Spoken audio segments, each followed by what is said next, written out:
भाजपा के राष्ट्रीय प्रवक्ता गौरव भाटिया ने आज दिल्ली में पार्टी कार्यालय में प्रेस कॉन्फ्रेंस की। इस दौरान उन्होंने कर्नाटक की स्थिति पर प्रकाश डाला और कई मुद्दों पर कांग्रेस को घेरने का काम किया। कर्नाटक में किसानों की स्थिति पर चिंता व्यक्त करते हुए गौरव भाटिया ने आरोप लगाया कि कांग्रेस ने किसानों से जो वादे किए वो उन्हें पूरा नहीं कर पाई। साथ ही गौरव भाटिया ने कर्नाटक सरकार पर हमला बोलते हुए राहुल गांधी की किसानों से न मिलने पर सवाल खड़ा किया और कहा कि कर्नाटक में किसानों की आत्महत्या पर राहुल गांधी जी ने कोई प्रतिक्रिया नहीं दी है।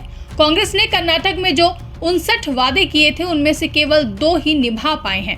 और क्या कुछ कहा आप भी सुनिए। 1200 किसानों ने कर्नाटका में आत्महत्या करी। राहुल गांधी जी, आपने कभी कोई चिंता जताई? कभी सिद्धारमैया जी से पूछा कि ये 1200 किसानों ने आत्महत्या करी है? और ये कांग्रेस का कर्नाटका का मैनिफेस्टो है। ये देखिए, इसमें सारे वादे किए। वादों में कहा गया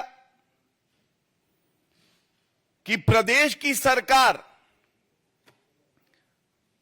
ठोस कदम उठाएगी, किसानों की बेहतरी के लिए काम करेगी। तो ये जब 1200 किसानों की आत्महत्या होती है तो ये स्वाभाविक है ये पूछा जाए, राहुल गांधी जी कहां छुपे हुए हैं? कर्नाटका के किसानों से आप क्यों नहीं भेंट करते हैं? उप मुख्यमंत्री डीके शिव कुमार जब ये कहते हैं कि ये किसान के परिवार झूठ बोल रहे हैं, तो उन पे आप कार्रवाई क्यों नहीं करते हैं? क्या ये आपकी जिम्मेदारी नहीं है कि जनता के समक्ष आइए और जवाब दीजिए?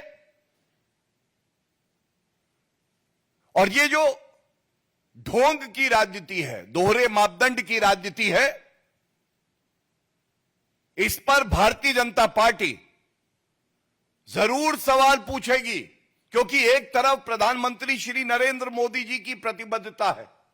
एक आंकड़ा आप देखिए, फर्क सामने हो जाएगा।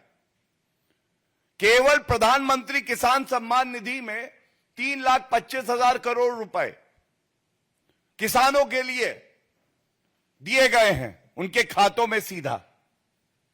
और दूसरी तरफ जब यूपीए की सरकार थी तो 50,000 करोड़ रुपए कर्जा माफी का वादा करके घोटाला कर दिया था। अब कर्नाटका की क्योंकि बात हो रही है तो अब मैं उजागर करता हूं। एक रिपोर्ट आई जिसने आकलन यह किया कि पिछले 12 महीने में ये जो कांग्रेसी हैं ये वादे करके निभाते भी हैं या इनको केवल वादा खिलाफी सरकार बुलाएं? तो आप जान के स्तब्ध रह जाएंगे, चिंतित होंगे। जो बड़े 59 वादे थे, 59 promises made by the Congress in its manifesto in Karnataka alone, they have only fulfilled 2 of them. 59 वादे किए, डिलीवरी रेट 2 वादे पूरे किए, 3%। वादा निभाने का प्रतिशत है 3, वादा खिलाफी और भरोसा तोड़ का प्रतिशत है 97। वादा खिलाफी कांग्रेस का, राहुल गांधी का डीएनए है। और अगर गलत बोल रहे हैं तो राहुल गांधी जी बाहर निकलिए। 1200 किसानों ने आत्महत्या की कर्नाटका में, आपने क्या कदम उठाए? आपने वादे किए बड़े 59, पूरे हुए 2-3%। यह आरोप लग रहा है आप पे। कर्नाटका की जनता, जहां जहां कांग्रेस की सरकार है, हिमाचल में, वहां की जनता ठगा महसूस कर रही है। ब्यूरो रिपोर्ट, इंडिया पब्लिक खबर। फिलहाल के लिए इस खबरों में बस इतना ही। देश और दुनिया की ऐसी ही तमाम बड़ी खबरों के लिए हमारे YouTube चैनल को सब्सक्राइब करें और बने रहें इंडिया पब्लिक खबर के साथ।